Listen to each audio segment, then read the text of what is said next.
All right, everybody, welcome to the czabecast. Czabe, Scotty, Al, Low Def, we're all here. The czabecast brought to you by our good friends at Leinenkugels. Well, look at this. Somebody has finally done what I have suggested for years in sports. Invoice a coach or a player for a loss. This time, though, it was Chip Kelly, head coach at Oregon, that was invoiced $439 after a fan who traveled to Boise and had to look at a blue field for 3.5 hours and then go home with a loss, sent the coach an email saying, yeah, I want a refund for my travel expenses. Here's the invoice. Well, guess what? Chip Kelly cut a check, dropped it in the mail, and it arrived at the doorstep of one Tony Seminary, an Oregon season ticket holder, who was so impressed with the coach, he did not cash the check and returned it to him. Kudos to you, sir. Kudos to both sirs? Yeah, to both, because I have said this for a while. Uh-oh. Every now and then, something so outrageous, you got to go, you owe me money for that, and you're going to get an invoice. But what was outrageous, the punch or the performance on the field? He said both. This was even before the post-game melee. He said, I was so angry with the game, I am sending you an invoice for my trip to Boise. Like they had an atrocious offensive first half, correct? Right. They barely moved the ball. They didn't have a first down till the third quarter. Yeah. I mean, they sucked, and then there was the punch. The product on the field Thursday night is not something I was at all proud of, and I feel as though I'm entitled to my money back for the trip.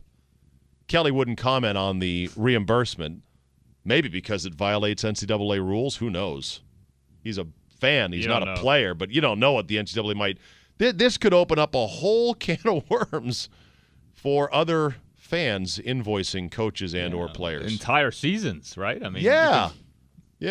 I just love the concept Dear of an Manny invoice. Acta, I was wondering, even though you're no longer employed. I want my 3.5 minutes back from today. This czabecast sucks. That's right. You can invoice us for the czabecast.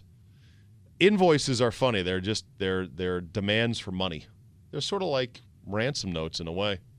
Although you would have implicitly agreed to give somebody money for a service that's already been rendered. That's the nature of they're the on invoice. triplicate, not cut out of magazine. Kelly called his bluff. It was brilliant what he did.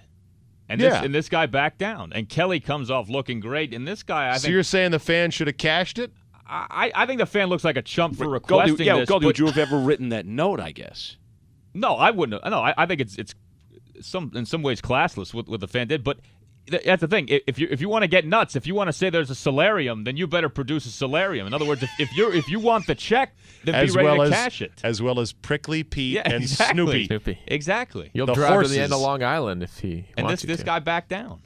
You're right. He should have, in true wrestling form, cashed the check and then shown up at the next home game for Oregon with the money spread out like Drew Carey on The Price is Right. Make it rain over. over. This is yours. Better yet, wearing Boise State gear. Oh, son of a bitch! Oh, my God. I can't believe it. You're damn right it is. He's turned heel on the program. He took coach's money, and he's wearing enemy colors. When will this madness stop? And then he should have punched LeGarrette Blount in the face. Yeah. All right. And then a boxing glove purchased by Chip Kelly. And then ran off the ramp to fireworks and his exit music for a backstage interview with Mean Gene Okerlund, right? Yeah, you're close. Okay, something close like that. All right. Thanks for listening, everybody. Have a good day. We'll see you.